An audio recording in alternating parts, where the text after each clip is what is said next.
श्रीगुरुभ्यो नमः। हरिः ओम्। नारायणाय परिपूर्णगुणार्णवाय विश्वोदयस्थितिलयो नीतिप्रदाय ज्ञानप्रदाय विबुधासुरसौख्यदुःखसत्कारणाय वितताय नमो नमस्ते। व्यासाय भवनाशाय श्रीशाय गुणराशये हृद्याय शुद्धविद्याय मध्वाय च नमो नमः। श्रीगुरुभ्यो नमः। हरिः ಓಂ. ನಿನ್ನೆಯ ಪಾಠದಲ್ಲಿ ನಾವು ನೋಡಿದಂತೆ ಹನುಮಂತ ಯಾವ ರಾವಣನಿಗೆ ಚೆನ್ನಾಗಿ ಹೊಡಿತಾನೆ. ಅದಾದ ಮೇಲೆ ಹೇಗೋ ಸ್ವಲ್ಪ ತಪ್ಪಿಸ್ಕೊಂಡು ಬಂದ್ಬಿಡ್ತಾನೆ ರಾವಣ. ಅದಾದ ಮೇಲೆ ನೀಲನ ಜೊತೆ ಯುದ್ಧ ಮಾಡಿದಾಗ ನೀಲನ ಮೇಲೆ ಆಗ್ನೇಯಾಸ್ತ್ರವನ್ನು ಪ್ರಯೋಗ ಮಾಡ್ತಾನೆ. ಆಗ್ನೇಯಾಸ್ತ್ರ ಪ್ರಯೋಗ ಮಾಡಿದರೂ ಕೂಡ ಆ ಆಗ್ನೇಯಾಸ್ತ್ರದ ಸ್ವಭಾವ ಸುಡುವಂತದ್ದು, ಆದರೆ ಅದು ನೀಲನನ್ನ ಸುಡೋದಿಲ್ಲ. ಯಾಕೆಂದ್ರೆ ಆಚಾರ್ಯ ಕಾರಣ ಕೊಡ್ತಾರೆ, ಆಗ್ನೇಯಾಸ್ತ್ರ ಅದಕ್ಕೆ ಅಭಿಮಾನಿ ದೇವತೆ ಅಗ್ನಿ. ಈ ನೀಲನು ಕೂಡ ಸ್ವತಃ ಅಗ್ನಿಯ ಅವತಾರ, ಹಾಗಾಗಿ ಅಗ್ನಿ ಅವನನ್ನು ಸುಡೋದಿಲ್ಲ ಅಂತ ಹೇಳಿದ್ರು. ಅದಾದ ಮೇಲೆ ವಿಶೇಷವಾಗಿ ಲಕ್ಷ್ಮಣ ಮತ್ತು ರಾವಣನ ಯುದ್ಧ ಪ್ರಾರಂಭ ಆಗುತ್ತೆ. ಆವಾಗ ರಾವಣ ಬ್ರಹ್ಮದೇವರು ಕೊಟ್ಟಂತಹ ಅಮೋಘವಾದಂತಹ ಬ್ರಹ್ಮಾಸ್ತ್ರವನ್ನ ಲಕ್ಷ್ಮಣನ ಲಲಾಟ ಮಧ್ಯೆ ಪ್ರಮುಮೋಚ, ಅವನ ಹಣೆಗೆ ನೇರವಾಗಿ ಆ ಬ್ರಹ್ಮಾಸ್ತ್ರವನ್ನ ಪ್ರಯೋಗ ಮಾಡಿದ. ನಂತರ ಏನಾಯ್ತು ಅಂತ 85ನೇ ಶ್ಲೋಕದಿಂದ ತಿಳಿಸ್ತಾ ಹೋಗ್ತಾರೆ. ಭೃಷಾ ಹತಸ್ತೇನ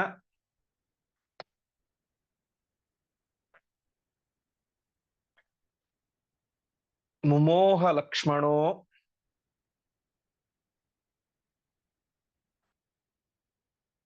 ರಥಾದ್ ಅವತ್ಪ್ಲುತ್ಯ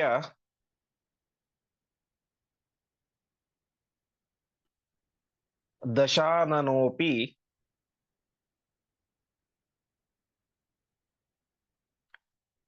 ಕ್ಷಣಾದಭಿದ್ರುತ್ಯ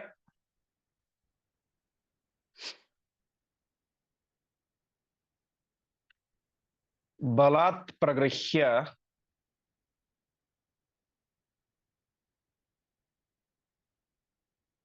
ಸ್ವಬಾಹುಭಿರ್ನೇತುಂ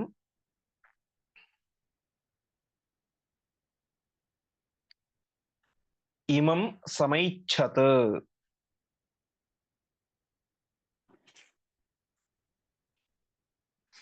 ಪದಚ್ಛೇದ. ಭೃಷಾಹತಃ ತೇನ ಮುಮೋಹ ಲಕ್ಷ್ಮಣಃ ರಥಾತ್ ಅವಪ್ಲುತ್ಯ ದಶಾನನಃ ಅಪಿ ಕ್ಷಣಾತ್ ಅಭಿದ್ರುತ್ಯ ಬಲಾತ್ ಪ್ರಗೃಹ್ಯ ಸ್ವಬಾಹುಭಿಃ ನೇತುಂ ಇಮಂ ಸಮೈಚ್ಛತ್.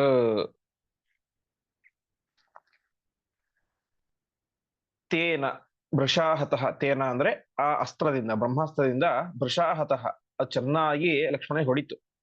ಬ್ರಹ್ಮಾಸ್ತ್ರ ಅಂದ್ರೆ ಸಾಮಾನ್ಯ ಅಸ್ತ್ರ ಅಲ್ಲ, ಅಸ್ತ್ರಗಳಲ್ಲೇನೆ ಶ್ರೇಷ್ಠವಾದಂತಹ ಅಸ್ತ್ರ.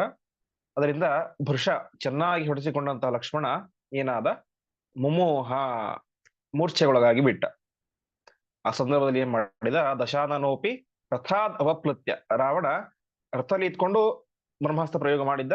ತಕ್ಷಣದಲ್ಲಿ ಏನೇ ರಥದಿಂದ ಇಳಿದುಕೊಂಡು ತಾನೇ ಮಾಡಿದ, ಆ ಲಕ್ಷ್ಮಣನನ್ನ ಲಂಕೆಯ ಒಳಗಡೆ ಕರೆದುಕೊಂಡು ಹೋಗ್ಬೇಕು ಅಂತ ತೀರ್ಮಾನ ಮಾಡಿದ, ತನ್ನ ಒಂದು ಅರಮನೆಯ ಒಳಗಡೆ. ಕ್ಷಣಾದಭಿದ್ರುತ್ಯ ಬಲಾತ್ ಪ್ರಗೃಹ್ಯ, ಅವನನ್ನ ತನ್ನ ಎಲ್ಲ ಬಲವನ್ನು ಕೂಡ ಪ್ರಯೋಗ ಮಾಡಿಕೊಂಡು ಸ್ವಬಾಹುಭಿಹಿ ನೇತುಂ ಇಮಂ ಸಮೈಚ್ಛತ್, ತನ್ನ ಕೈಗಳಿಂದ,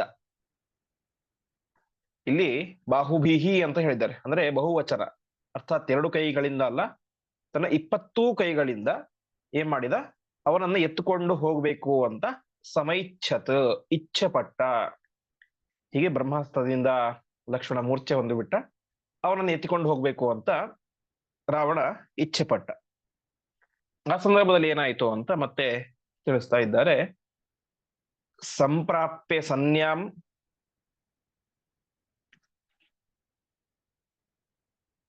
ಸಸು ವಿಹ್ವಲೋಪಿ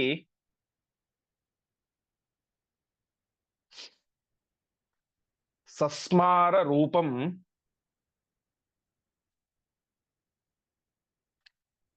ನಿಜಮೇವ ಲಕ್ಷ್ಮಣಃ.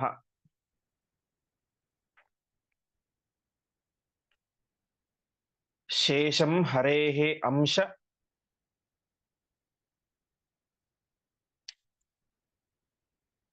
ಯುತಂ ನ ಚಾಸ್ಯ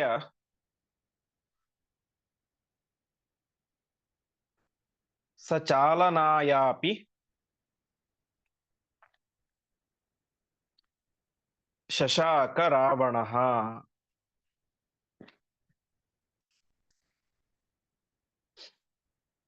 ಪದಚ್ಛೇದ.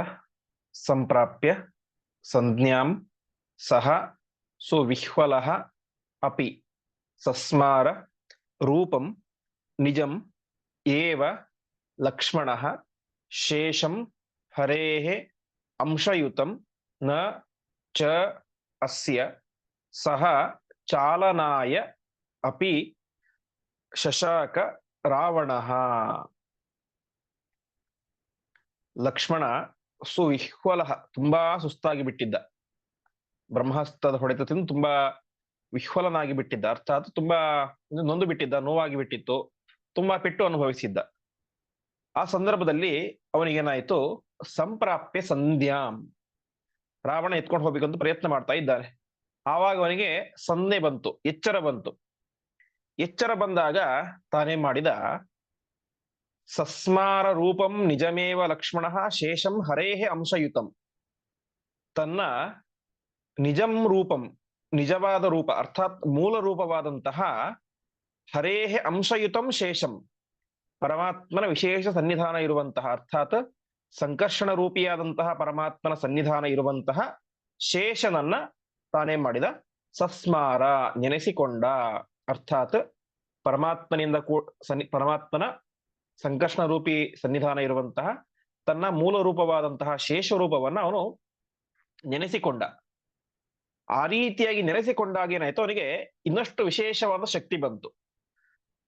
ಯಾಕೆಂತಂದ್ರೆ ಪರಮಾತ್ಮನ ಅವತಾರ ಆದಾಗ ಪರಮಾತ್ಮ ಮೂಲ ರೂಪದಲ್ಲಿ ಯಾವ ರೀತಿ ಇರ್ತಾನೋ ಅದೇ ರೀತಿಯಾಗಿ ಅವತಾರ ರೂಪದಲ್ಲಿ ಇರ್ತಾನೆ. ಉಪನಿಷತ್ ಹೇಳುವಂತೆ ಪೂರ್ಣಂ ಅದಹ ಪೂರ್ಣಮಿದಂ ಪೂರ್ಣಾತ್ ಪೂರ್ಣಮುದಚ್ಯತೆ ಪೂರ್ಣಸ್ಯ ಪೂರ್ಣಮಾದಾಯ ಪೂರ್ಣಮೇವಾವಶಿಷ್ಯತೆ. ಪರಮಾತ್ಮನ ಮೂಲ ರೂಪವೂ ಪೂರ್ಣ, ಅವತಾರ ರೂಪವೂ ಪೂರ್ಣ. ಪೂರ್ಣವಾದಂತಹ ಮೂಲ ರೂಪದಿಂದ ಪೂರ್ಣವಾದಂತಹ ಅವತಾರ ರೂಪವೇ ಇಳಿದು ಬರುತ್ತೆ. ಇಳಿದು ಬಂದರೂ ಕೂಡ ಮೂಲ ರೂಪದಲ್ಲಿಯೂ ಏನೂ ಕೊರತೆ ಇರೋದಿಲ್ಲ, ಕಡಿಮೆಯಾಗೋದಿಲ್ಲ. ಅವತಾರ ರೂಪವು ಕೂಡ ಅದೇ ರೀತಿಯಾಗಿ ಪೂರ್ಣವಾಗಿರುತ್ತೆ ಅಂತ. ಹಾಗೆ ವಾಯುದೇವರ ಅವತಾರಗಳು ಕೂಡ ನಾವು ವಾಯುಸ್ತುತಿಯಲ್ಲಿ ಕೇಳುವಂತೆ ತ್ರಿಶ್ವಪ್ಪೇವ ಅವತಾರೇಶ್ವರ ಪ್ರಕರಣಂ ಅಹಿಂಸಿತೋ ನಿರ್ವಿಕಾರ ಸರ್ವಜ್ಞ ಸರ್ವಶಕ್ತಿ ಅಂತ ಮೂಲ ರೂಪದಲ್ಲಿ ವಾಯುದೇವರು ಹೇಗಿರ್ತಾರೋ ಅದೇ ರೀತಿ ಇರ್ತಾರೆ. ಈ ಶೇಷ ಹಾಗಲ್ಲ. ಶೇಷ ಆಗಲಿ, ಗರುಡ, ರುದ್ರ ಇವರೆಲ್ಲರೂ ಕೂಡ ಮೂಲ ರೂಪದಲ್ಲಿ ಎಷ್ಟು ಸಾಮರ್ಥ್ಯ ಇರುತ್ತೋ ಅಷ್ಟು ಸಾಮರ್ಥ್ಯ ಅದೇನಾಗೋದಿಲ್ಲ, ಅವತಾರ ರೂಪದಲ್ಲಿ ಇರೋದಿಲ್ಲ. ಆದರೆ ಒಂದು ವೇಳೆ ಯಾವುದಾದ್ರೂ ಸಂದರ್ಭದಲ್ಲಿ ತಮ್ಮ ಮೂಲ ರೂಪದ ವಿಶೇಷವಾದಂತಹ ಸ್ಮರಣೆ ಮಾಡಿದಾಗ ಹೆಚ್ಚು ಬಲ ಎಂಬುದು ಅಲ್ಲಿ ಅಭಿವ್ಯಕ್ತ ಆಗುತ್ತೆ. ಹೀಗೆ ಲಕ್ಷ್ಮಣ ಇಲ್ಲಿ ವಿಹ್ವಲನಾಗಿದ್ದ, ನೋವು ಅನುಭವಿಸಿದ್ದ. ಹಾಗಾಗಿ ತಾನೇ ಮಾಡಿದ, ಆ ಸಂಕಷ್ಟ ರೂಪಿ ಪರಮಾತ್ಮನ ಸನ್ನಿಧಾನ ಇರುವಂತಹ ತನ್ನ ಶೇಷ ರೂಪವನ್ನ ಮೂಲ ರೂಪ ಸ್ಮರಣೆ ಮಾಡ್ತಾನೆ. ಆವಾಗ ಏನಾಯ್ತು, ಸಚಾಲನಾಯಾಪಿ ಶಶಾಕ ರಾವಣ, ಲಕ್ಷ್ಮಣನನ್ನ ಎತ್ಕೊಂಡು ಹೋಗೋದು ದೂರ ಉಳಿತು, ಕನಿಷ್ಠ ಪಕ್ಷ ಅವನನ್ನ ಚಾಲನ ಮಾಡಲಿಕ್ಕೆ ಅರ್ಥಾತ್ ಅಲಗಾಡಿಸಲಿಕ್ಕೂ ಕೂಡ ರಾವಣ ನ ಶಶಾಕ ಸಮರ್ಥನಾಗಲಿಲ್ಲ. ಅರ್ಥಾತ್ ರಾವಣ ಅವನ ಕೈಯಲ್ಲಿ ಲಕ್ಷ್ಮಣನನ್ನ ಅಲಗಾಡಿಸಲಿಕ್ಕೆ ಕೂಡ ಸಾಧ್ಯ ಆಗಲಿಲ್ಲ ಅಂತ ಹೇಳ್ತಾ ಇದ್ದಾರೆ. ಮುಂದಿನ ಶ್ಲೋಕ. ಬಲಾತ್ ಸ್ವದೋರ್ಭಿ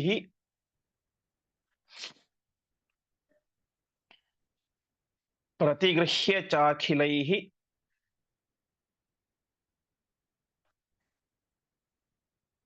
ಯದಾ ಸ ವೀರಂ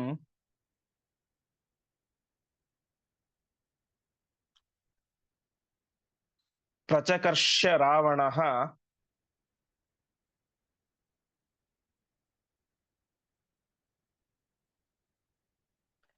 ಚಚಾಲ ಪೃಥ್ವೀ ಸಹ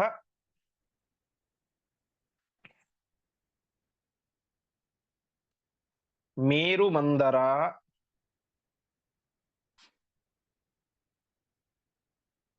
ಸಸಾಗರಾನೈವ ಚಚಾಲ ಲಕ್ಷ್ಮಣಃ.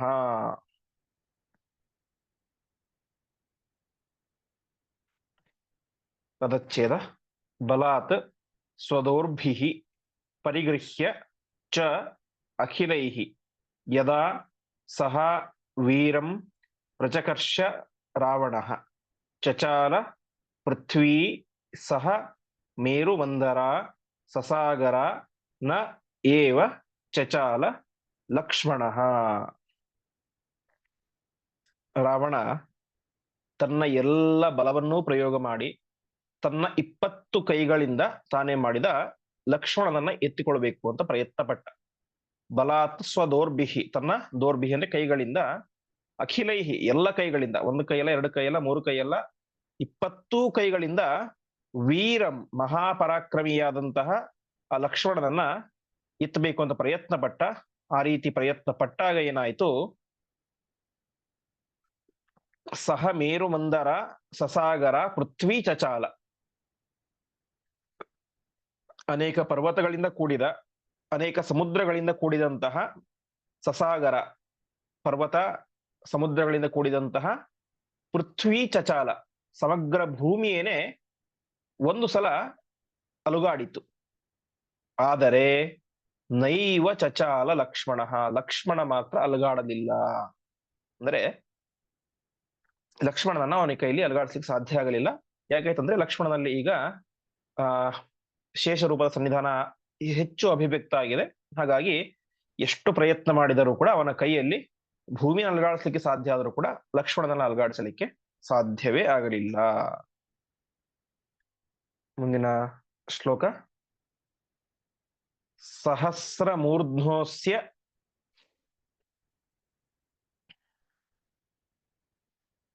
ಬತೈಕ ಮೂರ್ಧನಿ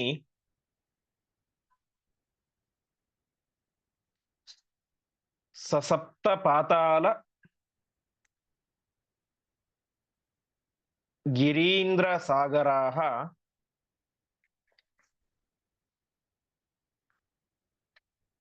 ಧರಾಖಿಲೇಯಂ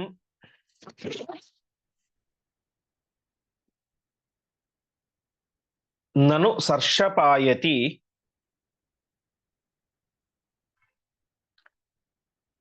ಪ್ರಸಹ್ಯ ಕೋ ನಾಮ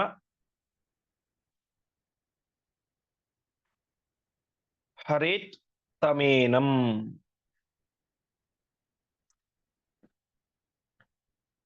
ಪದಚ್ಛೇದ. ಸಹಸ್ರಮೂರ್ಧ್ನಃ ಅಸ್ಯ ಬತ ಏಕಮೂರ್ಧನಿ ಸಸಪ್ತ ಪಾತಾಲ ಗಿರೀಂದ್ರ ಸಾಗರ ಧರಾ ಅಖಿಲಾ ಇಯಂ ನನು ಸರ್ಷಪಾಯತಿ ಪ್ರಸಹ್ಯ ಕಹ ನಾಮ ಹರೇತ್ ತಂ ಏನಂ.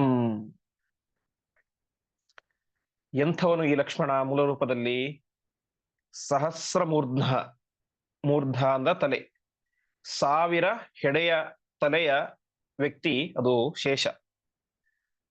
ಅಂತಹ ಶೇಷದೇವರ ಏಕಮೂರ್ಧನಿ, ಒಂದು ತಲೆಯ ಮೇಲೆ, 1000 ತಲೆಗಳಲ್ಲಿ ಕೇವಲ ಒಂದು ತಲೆಯ ಮೇಲೆ ಸಸಪ್ತ ಪಾತಾಲ ಗಿರೀಂದ್ರ ಸಾಗರ ಧರ ಸ್ಪರ್ಶಪಾಯತಿ, 7 ಪಾತಾಳ ಲೋಕಗಳು, ಕೆಳಗಿನ 7 ಲೋಕಗಳು, ಅದೇ ರೀತಿಯಾಗಿ ಅನೇಕ ಸಪ್ತ ಪರ್ವತಗಳು, ಅದೇ ರೀತಿಯಾಗಿ ಸಪ್ತ ಮಹಾಸಾಗರಗಳು, ಇದೆಲ್ಲದರಿಂದ ಕೂಡಿದಂತಹ ಧರ ಅಂದ್ರೆ ಭೂಮಿ, ಇಡೀ ಭೂಮಿ, ಅಖಿಲಾಧರ ಸಮಗ್ರವಾದಂತಹ ಭೂಮಿ ಅದೆಷ್ಟಾಗುತ್ತೆ? ಸರ್ಷಪಾಯತಿ. ಸರ್ಷಪ ಅಂತಂದ್ರೆ ಸಾಸಿವೆ ಕಾಳು. ಸಾಸಿವೆ ಕಾಳು ಅಂದ್ರೆ ತುಂಬಾ ಕಾಳು ಅಂತಲ್ಲ, ಕೇವಲ ಒಂದೇ ಸಾಸಿವೆ ಕಾಳು. ಸಮಗ್ರವಾದಂತಹ ಭೂಮಂಡಲ, ಸಪ್ತ ಮಹಾಲೋಕಗಳು, ಸಪ್ತ ಸಾಗರಗಳು ಎಲ್ಲವೂ ಕೂಡ ಕೇವಲ ಒಂದು ಸಾಸಿವೆ ಕಾಳಿನಷ್ಟಾಗುತ್ತೆ. ಯಾರ ಮೇಲೆ? ಶೇಷದೇವರ ಒಂದು ತಲೆಯ ಮೇಲೆ. ಅಂತಹ ಮಹಾಪರಾಕ್ರಮಿಯಾದಂಥವರು, ಅಷ್ಟು ಸಾಮರ್ಥ್ಯ ಇರುವಂತವರು ಆ ಶೇಷದೇವರು. ಹಾಗಾಗಿ ಅಂತಹ ಈ ಲಕ್ಷ್ಮಣನನ್ನ ಕೋನಾಮ ಪ್ರಸಹ್ಯ ಹರೇತ, ಯಾರ್ ತಾನೇ ಎಳಿಲಿಕ್ಕೆ ಸಾಧ್ಯ? ಪ್ರಸಹ್ಯ ಬಲಾತ್ಕಾರದಿಂದಾಗಿ ಯಾರ್ ತಾನೇ ಅವನನ್ನ ಕರೆದುಕೊಂಡು ಹೋಗ್ಲಿಕ್ಕೆ ಸಾಧ್ಯ, ಎತ್ತಲಿಕ್ಕೆ ಸಾಧ್ಯ? ಯಾರಿಂದಲೂ ಸಾಧ್ಯ ಇಲ್ಲ. ಯಾಕೆ ಅಂತಂದ್ರೆ ಅವನ ಸಾಮರ್ಥ್ಯ ಅಷ್ಟು ಉತ್ಕೃಷ್ಟವಾದದ್ದು ಅಂತ ತಿಳಿಸ್ತಾ ಇದ್ದಾರೆ. ಈ ಲಕ್ಷ್ಮಣನ ಸಾಮರ್ಥ್ಯವೇ ಇಷ್ಟ ಅಂದ ಮೇಲೆ ಆ ಶೇಷನನ್ನು ಹೊತ್ತುಕೊಂಡದ್ಯಾರು? ವಾಯುದೇವರು. ಆವಕಚ್ಚವ ರೂಪದಿಂದ ಲಂಡೋದಕವ ಅಂತ ಮುದ್ದುರಾಮದಲ್ಲಿ ಕೇಳುವಂತೆ ಓವಿ ಧರಿಸಿದ ಶೇಷಮೂರುತಿಯನು ಅಂತ ಆ ಶೇಷನನ್ನು ಹೊತ್ತುಕೊಂಡಂತವರು ವಾಯುದೇವರು, ಹನುಮಂತ. ಅವರ ಪರಾಕ್ರಮ ಇನ್ನೂ ಉತ್ಕೃಷ್ಟವಾದದ್ದು. ಆ ವಾಯುದೇವರನ್ನು ಹೊತ್ತುಕೊಂಡಂತದ್ದು ಮತ್ತೆ ಕೂರ್ಮರೂಪಿಯ ಅಂತ ಪರಮಾತ್ಮ ರಾಮದೇವರು, ಅವರ ಪರಾಕ್ರಮ ಇನ್ನೂ ಉತ್ಕೃಷ್ಟವಾದದ್ದು ಅಂತ ನಾವು ಚಿಂತನೆ ಮಾಡಬೇಕು. ಒಟ್ಟಿನಲ್ಲಿ ಲಕ್ಷ್ಮಣನನ್ನ ಅಲಗಾಡಿಸಲಿಕ್ಕೂ ಕೂಡ ರಾವಣನ ಕೈಯಲ್ಲಿ ಸಾಧ್ಯ ಆಗಲಿಲ್ಲ. ಅದಕ್ಕೆ ಕಾರಣ ಮೂಲ ರೂಪದ ಸ್ಮರಣೆ. ಮುಂದಿನ ಶ್ಲೋಕ. ಪ್ರಕರ್ಷತಿತ್ವೇವ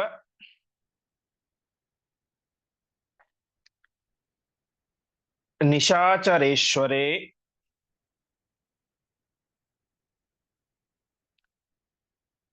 ತಥೈವ ರಾಮಾವರಜಂ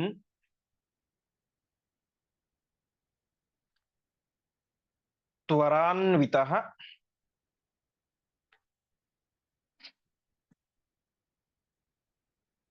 ಸಮಸ್ತ ಜೀವಾಧಿಪತೇಃ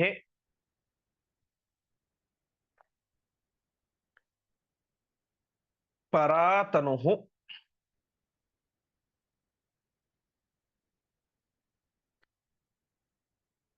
ಸಮುತ್ಪಪಾತಾಸ್ಯ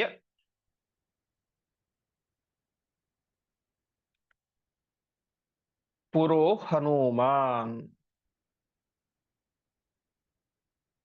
ಪದಚ್ಛೇದ. ಪ್ರಕರ್ಷತಿ ತು ಏವ ನಿಶಾಚರೇಶ್ವರೇ ತಥಾ ಏವ ರಾಮಾವರಜಂ ತ್ವರಾನ್ವಿತಃ ಸಮಸ್ತ ಜೀವಾಧಿಪತೇಃ ಪರಾ ತನುಃ ಸಮುತ್ಪಪಾತ ಅಸ್ಯ ಪುರಃ ಹನುಮಾನ್. ನಿಶಾಚರೇಶ್ವರೇ, ರಾವಣ ತ್ವರಾನ್ವಿತಃ ವೇಗದಿಂದ, ಎಷ್ಟು ಬೇಗ ಆಗುತ್ತೋ ಅಷ್ಟು ಬೇಗ ಇವನು ನಿಂತ್ಕೊಂಡು ಹೋಗ್ಬೇಕು ಅಂತ ಪ್ರಯತ್ನ ಮಾಡ್ತಾ ಇದ್ದಾನೆ. ಪ್ರಕರ್ಷತಿತ್ವೇವ, ಎಳಿತಾ ಇದ್ದಾನೆ. ಎಷ್ಟು ಪ್ರಯತ್ನ ಮಾಡಿದ್ರು ಕೂಡ ಎತ್ತಲಿಕ್ಕೆ ಸಾಧ್ಯ ಆಗಲಿಲ್ಲ. ಆ ಸಂದರ್ಭದಲ್ಲಿ ಏನಾಯ್ತು? ಸಮಸ್ತ ಜೀವಾಧಿಪತೇಃ ಪರಾತನು, ಸಮಸ್ತ ಜೀವರುಗಳಿಗೆ ಅಧಿಪತಿಯಾದಂತಹ ಒಡೆಯನಾದಂತಹ ಮುಖ್ಯ ಪ್ರಾಣದೇವರ ಪರಾತನು, ಇನ್ನೊಂದು ರೂಪವಾದಂತಹ ಯಾವ ಹನುಮಂತ ತಾನೇ ಮಾಡಿದ. ಅಸ್ಯ ಪುರಃ ಸಮುತ್ಪಪಾತ, ಈ ರಾವಣನ ಮುಂದೆ ಸಮುತ್ಪಪಾತ, ಹಾರಿ ನಿಂತುಕೊಂಡ ಅಂತ ತಿಳಿಸ್ತಾ ಇದ್ದಾರೆ. ಅಂದ್ರೆ ಲಕ್ಷ್ಮಣನನ್ನು ನೆತ್ತಕ್ಕೆ ಪ್ರಯತ್ನ ಮಾಡ್ತಾ ಇದ್ದಾನೆ. ಕೊನೆಗೆ ಅಲ್ಲಿ ನೇರವಾಗಿ ಹನುಮಂತ ದೇವರು ಬಂದು ನಿಂತ್ಕೊಳ್ತಾ ಇದ್ದಾರೆ ಎದುರುಗಡೆ. ಬಂದವರು ಏನ್ ಮಾಡಿದರು? ಸ ಮುಷ್ಟಿಮಾವರ್ತ್ಯ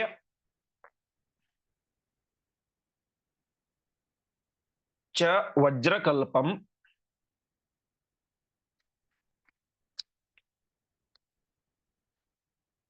ಜಘಾನ ತೇನೈವ ಚ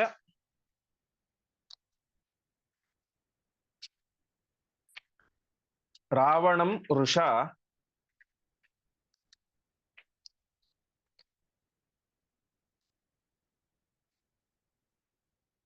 ಪ್ರಸಾರ್ಯ ಬಾಹೂನ್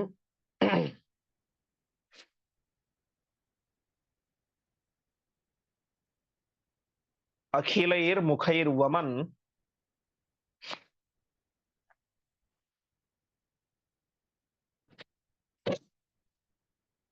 ಸರಕ್ತಮುಷ್ಣಂ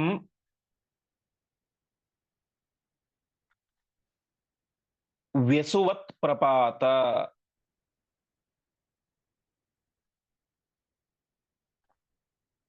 ಪದಚ್ಛೇದ.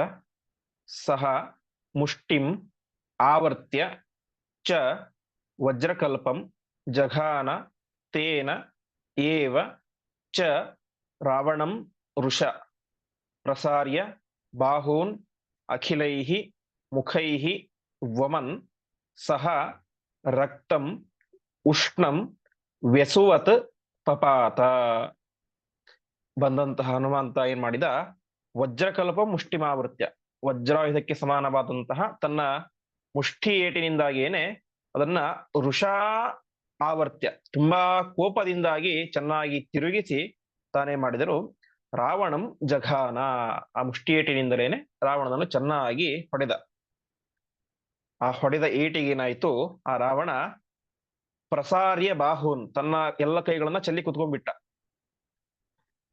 ಮತ್ತೆ ಅಖಿಲೈಹಿ ಮುಖೈಹಿ ವಮನ್ ಉಷ್ಣಂ ರಕ್ತಂ, ತನ್ನ 10 ಮುಖಗಳಿಂದ ಉಷ್ಣ ರಕ್ತವನ್ನ, ಬಿಸಿಯಾದಂತಹ ರಕ್ತವನ್ನ ವಮನ ಮಾಡ್ತಾ, ವಾಂತಿ ಮಾಡ್ತಾ, ವ್ಯಸುವತ್ ಪಪಾತ, ಅಸು ಅಂತಂದ್ರೆ ಪ್ರಾಣ, ವಿ ಅಸು, ವ್ಯಸು, ವ್ಯಸು ಅಂದ್ರೆ ಪ್ರಾಣ ಇಲ್ಲದೆ ಇರುವುದು, ಪ್ರಾಣ ಇಲ್ಲದೆ ಇರುವುದು ಶವ, ಶವದಂತೆ ತಾನೇ ಮಾಡಿದ, ಪಪಾತ ಬಿದ್ದು ಬಿಟ್ಟ.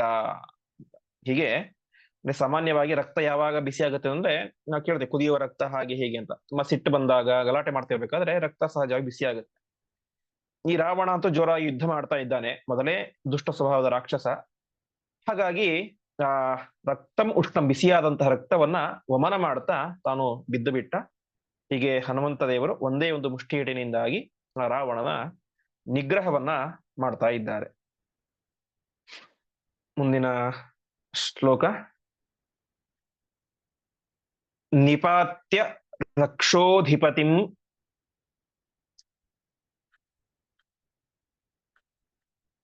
ಸ ಮಾರುತಿಃ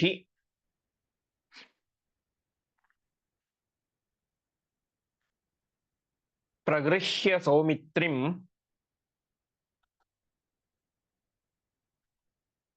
ಉರಂಗಶಾಯಿನಃ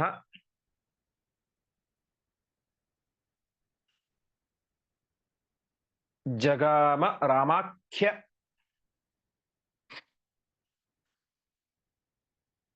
ತನೋಃ ಸಮೀಪಂ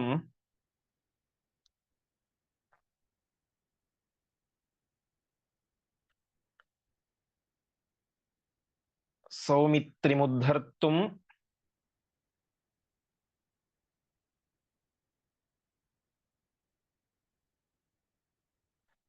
ಅಲಂ ಹೆಸೌ ಕಪಿಃ.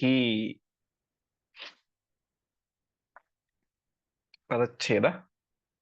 ನಿಪಾತ್ಯ ರಕ್ಷೋಧಿಪತಿಂ ಸಹ ಮಾರುತಿಃ ಪ್ರಗೃಹ್ಯ ಸೌಮಿತ್ರಿಂ ಉರಂಗಶಾಯಿನಃ ಜಗಾಮ ರಾಮಾಖ್ಯತನೋಃ ಸಮೀಪಂ ಸೌಮಿತ್ರಿಂ ಉದ್ಧರ್ತುಂ ಅಲಂ ಹಿ ಅಸೌ ಕಪಿಃ.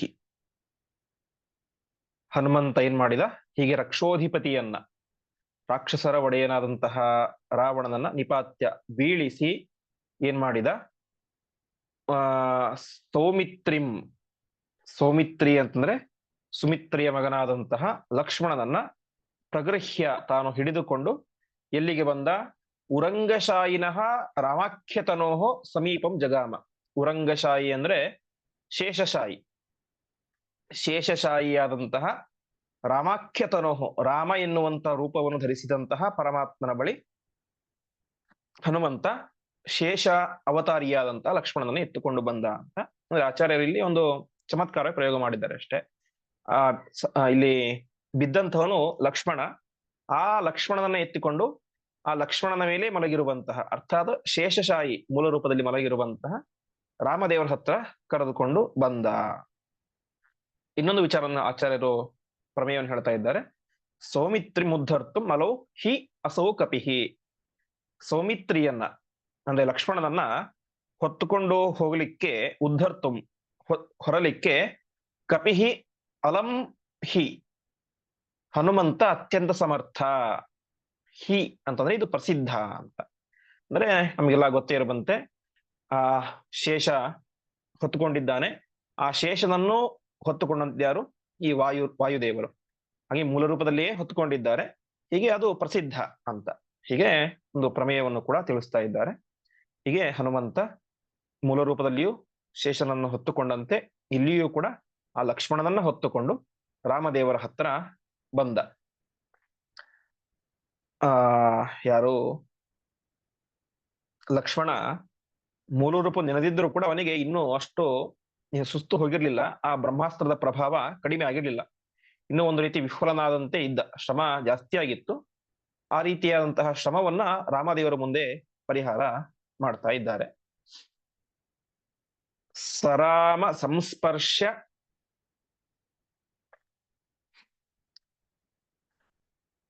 ನಿವಾರಿತ ಕ್ಲಮಃ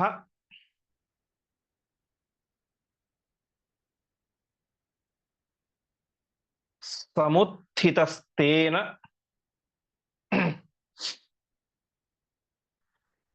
ಸಮುದ್ಧೃತೆ ಶರೇ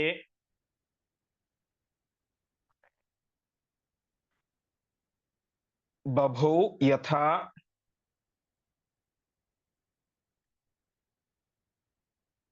ರಾಹುಮುಖಾತ್ ಪ್ರಮುಕ್ತಃ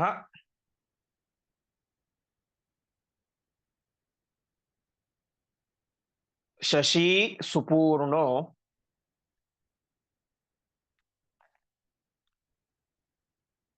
ವಿಕಚತ್ ಸ್ವರಶ್ಮಿಭಿಃ.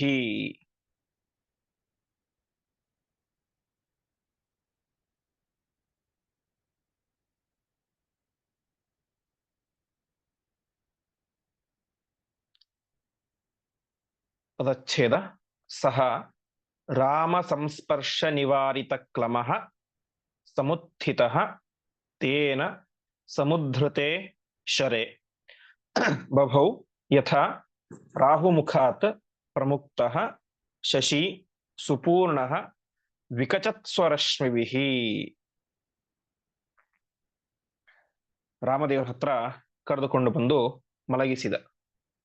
ಆ ಸಂದರ್ಭದಲ್ಲಿ ವಿಶೇಷವಾಗಿ ರಾಮದೇವರು ಸಂಸ್ಪರ್ಶ ನಿವಾರಿತ ಕ್ರಮ, ತಮ್ಮ ದಿವ್ಯವಾದಂತಹ ಅಮೃತ ಹಸ್ತಗಳಿಂದಾಗಿ ಲಕ್ಷ್ಮಣನ ದೇಹದಲ್ಲಿ ಸವರ್ತಾರೆ, ಮುಟ್ಟುತ್ತಾರೆ. ಆವಾಗ ಅವನಿಗಿದ್ದಂತಹ ಎಲ್ಲ ಸುಸ್ತು ಕೂಡ ನಿವಾರಣೆ ಆಯಿತು, ಕಡಿಮೆ ಆಯಿತು. ಸಮುತ್ಥಿತ ಎದ್ದು ಕುಳಿತುಕೊಂಡ ಲಕ್ಷ್ಮಣ. ಆವಾಗ ಏನ್ ಮಾಡಿದ್ರು, ಸಮುದ್ರತೆ ಶರೆ, ಅವನ ಹಣೆಗೆ ಚುಚ್ಚಿದಂತಹ ಆ ಬ್ರಹ್ಮಾಸ್ತ್ರದ ಬಾಣವನ್ನ ರಾಮದೇವರು ತೆಗಿತಾ ಇದ್ದಾರೆ. ತೆಗೆದಾಗ ಅವನ್ ಹೇಗೆ ಕಂಗೊಳಿಸಿದ ಅಂತಂದ್ರೆ, ಲಕ್ಷ್ಮಣ ರಾಹುಮುಖಾತ್ ಪ್ರಮುಕ್ತಃ, ಗ್ರಹಣ ಆಗಿರುತ್ತೆ, ರಾಹುಗ್ರಹಣ. ರಾಹುಗ್ರಹಣ ಮುಗಿದ ಮೇಲೆ ಚಂದ್ರ ಯಾವ ರೀತಿಯಾಗಿ ಸುಪೂರ್ಣ ಪೂರ್ಣನಾಗಿ ವಿಕಚತ್ ಸ್ವರಶ್ಮಿಭಿ, ತನ್ನ ದಿವ್ಯವಾದಂತಹ ಕಿರಣಗಳಿಂದಾಗಿ ಹೇಗೆ ಶೋಭಿಸ್ತಾ ಇರ್ತಾನೋ, ಹೊಳಿತಾ ಇರ್ತಾನೋ, ಆ ರೀತಿಯಾಗಿ ಲಕ್ಷ್ಮಣ ಹೊಳಿತಾ ಇದ್ದಾನೆ, ಶೋಭಿಸ್ತಾ ಇದ್ದಾನೆ ಅಂತ. ತಾತ್ಪರ್ಯ ಇಷ್ಟು, ರಾಹುಗ್ರಹಣ ಆದ ಸಮಯದಷ್ಟು ಚಂದ್ರನಿಗೆ ಸ್ವಲ್ಪ ಕಷ್ಟ. ಅದು ಗ್ರಹಣ ಮುಗಿದ ಮೇಲೆ ಮತ್ತೆ ಯಥಾವತ್ತಾಗಿ ಜಗತ್ತನ್ನ ತನ್ನ ಕಿರಣಗಳಿಂದ ಬೆಳಗ್ಲಿಕ್ಕೆ ಶುರು ಮಾಡ್ತಾನೆ. ಹಾಗೆ ಈ ಲಕ್ಷ್ಮಣನು ಕೂಡ ಬ್ರಹ್ಮಾಸ್ತ್ರದ ಎಫೆಕ್ಟ್ ಇದ್ದಷ್ಟು ಸಮಯ ಸ್ವಲ್ಪ ಕಷ್ಟ ಅನುಭವಿಸಿದ. ಯಾವಾಗ ರಾಮದೇವರ ಸ್ಪರ್ಶ ಆಯಿತೋ ಆವಾಗ ಎಲ್ಲ ನೋವನ್ನು ಕಳೆದುಕೊಂಡು ಒಳ್ಳೆ ಹುಣ್ಣಿಮೆಯ ಪೂರ್ಣ ಚಂದ್ರನಂತೆ ಮತ್ತೆ ಝೇಂಕರಿಸಿದ, ಮತ್ತೆ ಯುದ್ಧ ಮಾಡ್ಲಿಕ್ಕೆ ಅಂತ ರೆಡಿಯಾದ ಅಂತ ತಿಳಿಸ್ತಾ ಇದ್ದಾರೆ. ಈಗ ಇಷ್ಟೆಲ್ಲವೂ ಕೂಡ ಆಗಿದ್ದು ಕೇವಲ ರಾಮ ಸಂಸ್ಪರ್ಶ ನಿವಾರಿತ ಕ್ಲಮಃ, ರಾಮದೇವರ ಸ್ಪರ್ಶದಿಂದಾಗಿ ಅವರ ಎಲ್ಲ ವಿಧವಾದಂತಹ ರೋಗಗಳು ಕೂಡ ಪರಿಹಾರ ಆಯಿತು, ಅವನ ಸುಸ್ತೆಲ್ಲವೂ ಕೂಡ ಪರಿಹಾರ ಆಯಿತು ಎಂಬುದಾಗಿ ತಿಳಿಸ್ತಾ ಇದ್ದಾರೆ. ಹೀಗೆ ಇಷ್ಟೆಲ್ಲ ಆಯಿತು. ಇದಾದ ಮೇಲೆ ಮತ್ತೆ ಮುಂದೆ ರಾವಣರ ಯುದ್ಧ ಪ್ರಾರಂಭ ಆಗುತ್ತೆ. ರಾಮನ ಎದುರು ರಾವಣ ಸೋತಾಗ ತಾನೇನ್ ಮಾಡ್ತಾನೆ, ತನ್ನ ಸಹೋದರನಾದಂತಹ ಕುಂಭಕರ್ಣನನ್ನ ಯುದ್ಧಕ್ಕೆ ಅಂತ ಕರೆಸ್ತಾನೆ. ಹೀಗೆ ಇಷ್ಟೆಲ್ಲ ಚಿಂತನೆಗಳನ್ನ ಮತ್ತೆ ಮುಂದಿನ ಪಾಠದಲ್ಲಿ ನೋಡೋಣ ಎಂಬುದಾಗಿ ಹೇಳ್ತಾ ಇಂದಿನ ಪಾಠವನ್ನು ಶ್ರೀಕೃಷ್ಣಾರ್ಪಣಮಸ್ತು. ಆಚಾರ್ಯ ನಮಸ್ಕಾರ.